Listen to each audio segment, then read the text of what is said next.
السلام علیکم ناظرین، زه یم واجد الله او تاسو ګورئ زما فیسبوک او یوټیوب چینل. امید لرم چې خبرې او ژوند به مو ښه تېرېږي. ناظرین کرام، نن په سپریم کورټ کې یو غټه ثانیه مخې ته راغله او یقینا دا ثانیه د پاکستان په تاریخ کې، د پاکستان په عدالتي نظام په تاریخ کې د دې نه مخکې به یقینا داسې ثانیه چېرته نه وي راغله. دا ثانیه د قاضي په احساس په حوالې سره راغله. دا زه ستاسو مخې ته ږدم او د دې په حوالې سره څه لږ داسې اهم خبرې دي چې دا زه ستاسو مخې ته ږدم.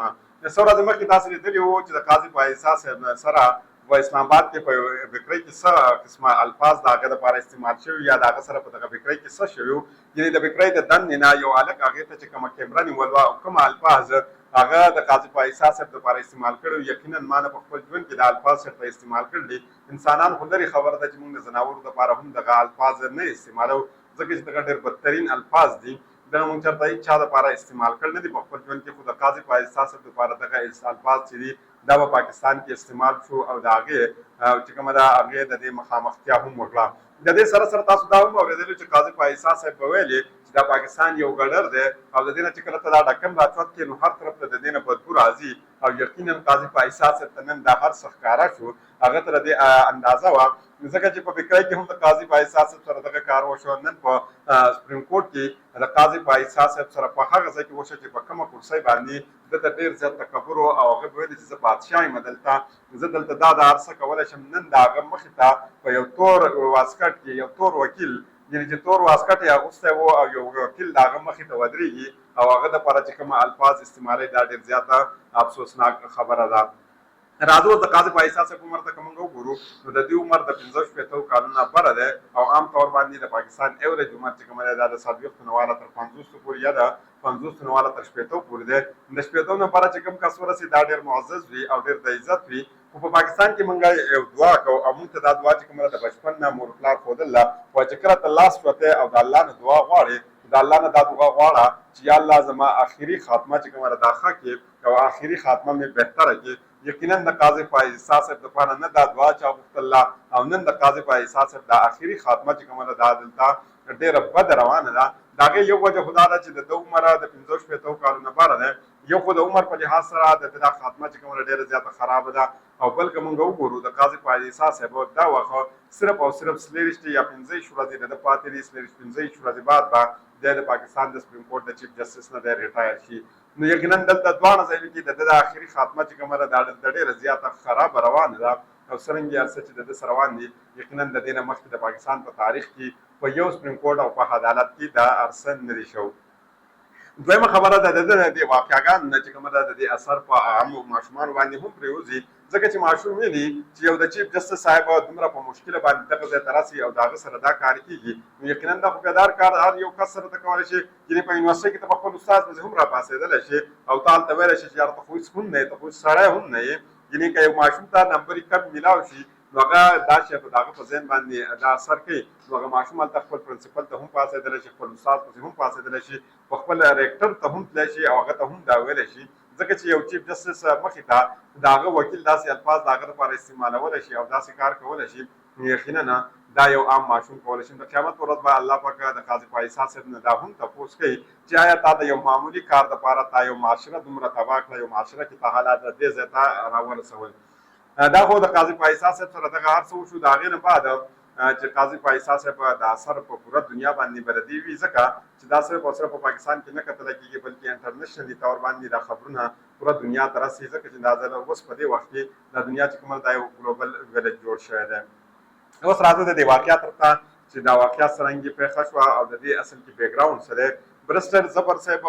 قاضي په احساس صاحب ته وویلې چې دا کومه پریکټس اینډ پروسیجر کمیټي تاسو جوړه کړله دا پریکټس اینډ چې کومه پروسیجر کمیټي ده دا هم غیر قانوني ده او د دې سره سره چې دا کومه بینچ جوړ کړی دا هم غیر قانوني دی. ځکه چې په پریکټس اینډ پروسیجر کمیټي کې جسټس منصور علي شاه صاحب ته کېناستل پکار و، هغې د دې نه بایکاټ کړی دی. د هغې نه بعد په دې بینچ کې جسټس منیب اختر صاحب و او هغې هم د دې نه انکار کړی دی. نو یقینا ستا دا بینچ هم چې کومه ده دا غیر قانوني دی. نو د هغې نه بعد جسټس قاضي په احساس صاحب هغه ته وویل چې دا کومه درخواست دایر کړی دی ستا دا درخواست چې کومه ده دا غیر عیني دی او غیر قانوني دی. دا نورې خبرې خو پرېږده، زه خو باچا یم دلته او زه چې څه کولی شم نو هغه به زه کوم. نو نن چې کله د پاکستان تحریک انصاف وکیل چې کومه دی مستفیض کاظمي صاحب هغه چې کله روسټر ته راغی نو په روسټر کې مخامخ هغه قاضي فایصل صاحب ته داسې ګوته کړه او هغې ته پوینټ آوټ کړو او قاضي فایصل صاحب ته وویل چې ته چیف جسټس قاضي فایز عیسی نه یې بلکې ته فایز عیسی فراډ یې، یعنې ته په دې ځای کې چې کومه ځای کې ناست یې ته فراډ کې ته فراډیه یې او یقین وکړئ چې دا هغه ځای دی چې کوم ځای ته زموږ سره په پاکستان کې څوک فراډ وکړي موږ وړو او خپله مسله دغه ته وړو چې په دغه ځای کې به د دې موږ ته حل میلاو شي او نن چې هغه هلته فراډیان دي هغه یو بل ته فراډیان وایي نو موږ به بیا په دې باندې څه یقین وکړو موږ به خپله فیصله د ځای ته څنګه ویسو دغه خلک به بیا زموږ فیصله څنګه حل کړي چې هغه یو بل ته باسي یو ته وایي چې ته فراډ یې بل ته وایي فراډ یې د هغې نه بعد قاضي فایصل صاحب ته غوسه ورغله او یقینا د دې د غوسې زه حیران په دې کړم چې آیا قاضي فایصل صاحب کې دومره ضرب نشته دی څنګه د ځای ته رسېدلی یعنې یو کس چې دومره غټې عهدې ته راسي په هغه کې دا ضرب وي چې هغه د صبر او تحمل نه کار اخلي خو قاضي فایصل صاحب د صبر او تحمل نه کار وانخیستو او هغې ورته ویل چې ته څوک یې ته دلته څنګه راغلی یې او هغې دا ډر وکړه چې پولیس دې راشي په ساده کپړو کې دې راشي په وردۍ کې دې نه راځي ځکه چې په وردۍ کې که چېرته دې راشي نو بیا به حالات ښه نه وي ځکه چې دا تور کوټ والا بیا موږ هم نه پرېږدي او هغه ویلې چې په ساده کپړو کې دې راشي او دا چې کومه مستفیض کاظمي صاحب دی دا دې بار بوځي خو چې کله د مستفیض کاظمي صاحب د سپریم کورټ نه بار ته نو په دغه وخت کې چې چیف جسټس قاضي فایصل صاحب کومه کار کړی دی یقینا هغې د دې نه هم ډېر زیات بدتر کار کړی دی او چیف جسټس قاضي فایز عیسی صاحب وویل چې بار به تا ته د ډالرو صحافیان میلاو شي او هغې ته به ته انټرویو ورکړي او ته به وایرل شي یقینا یو شی زه قاضي فایصل صاحب ته دا یادول غواړم او که چېرته څوک یې تاسو نو دا خبره ته تا لازمي ورسوئ چې ته دا کومه پیسې تا ته میلاوېږي تنخواه میلاوېږي ته چې په ښځې ته کپړې الې ته پې ځان ته الې ته پې روټۍ اخلې ته پې ګاړی اخلې دا ټوټلې پیسې تا ته د دغه فراډیانو چې کومې ته ته د ډالر صحافیان وې د دغو د ټیکس د وجې نه تا ته میلاوېږي یعنې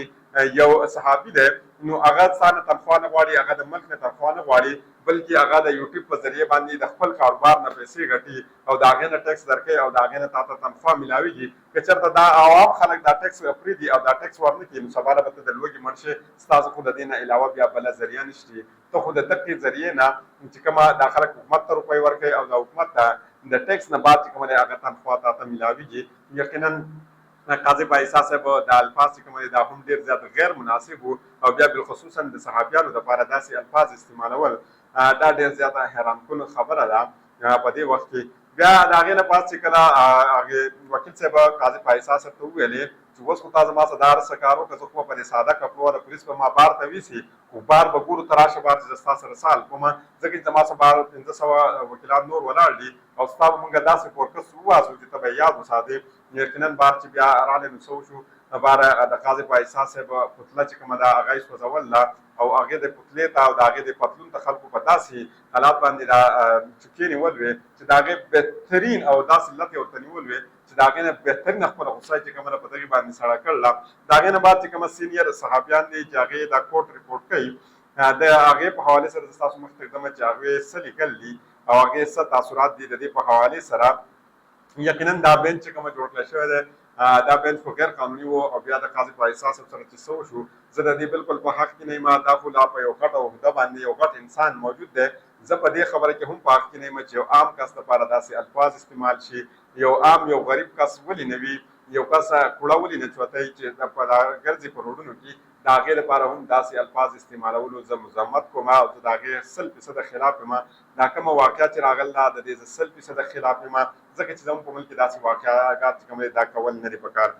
فهیم اختر ملک صاحب لیکي چې دا یو سینیر صحافي دی هغه وایي چې د سپریم کورټ کې دننه او بعد د قاضي فایصل صاحب دپاره ماحول چې کوم دی دا ډېر زیات تلخ شوی دی او د قاضي فایصل صاحب دپاره حالات چې کوم دی دا ډېر زیات مشکل شوي دي صابر شاکر صاحب لیکي چې قاضي صاحب باندې چې کومه دی د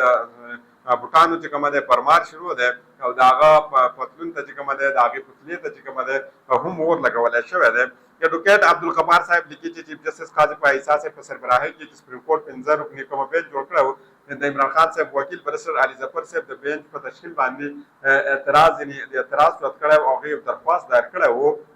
قاضي فایصل صاحب داسې ونه کړه چې دغه درخواست یې اورېدلی وی د هغې نه بعد یې په دې باندې سرد عمل ورکړی وی یعنې یقینا دا درخواست یې هغه مسترد کړی وی خو په دې دا اورېدلی خو د کم سے کم وی خو قاضي فایصل صاحب ویلې چې نه بلکل موږ ته ډېره زیاته جلدي ده او ډېر زر موږ دا هر څه کول غواړو ځکه ستا د درخواست اورېدو ته هم موږ تیار نه یو او ستا د درخواست موږ نشو اورېدلی. فیصل خان لیکي چې وکیلان شدید غوسه کې دي او سپریم کورټ باید قاضي فایسا صاحب په پتله چې کومه ده دا یې هم سوځوله او هغې ویله چې ته فراډي یې قاضي صاحب ته ویل دي او ویل چې ته بار ته راشه موږ ستا سره ګورو او بیګم ګردي نامنظور یې هم لیکل دي.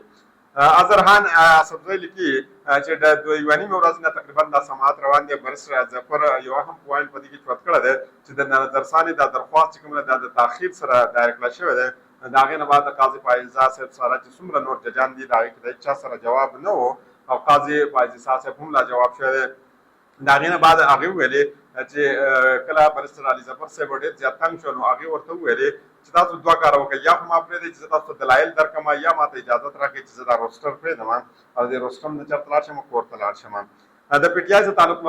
لرونکی وکیل مستفیض کاظمي صاحب چې کومه چیف جسټس په سربراهۍ کې قایم چې کومه بیل دی په هغې باندې د خپله غصه چې کومه شدید دا هغې اظهار کړی دی. هغې ویلي چې تا د عدالت چې کومه د دې مذاق جوړ کړی دی او تا د عدالت یرغمال جوړ کړی دی، تم فراډي قاضي یې او ته زمونږ تا به مونږ نه پرېږدو، ته بار راشې زه ستاسو ګورم. او د هغې نه بعد قاضي فایسا صاحب حکم ورکړ او هغې یې په ساده کپړو پولیسو بار بوتله. کوشش کومه د دې په حوالې سره چې مزید کومه ډیټیل راځي ستاسو مخې ته ږدم. د بلې ویډیو پورې ما ته اجازت راکړئ. د الله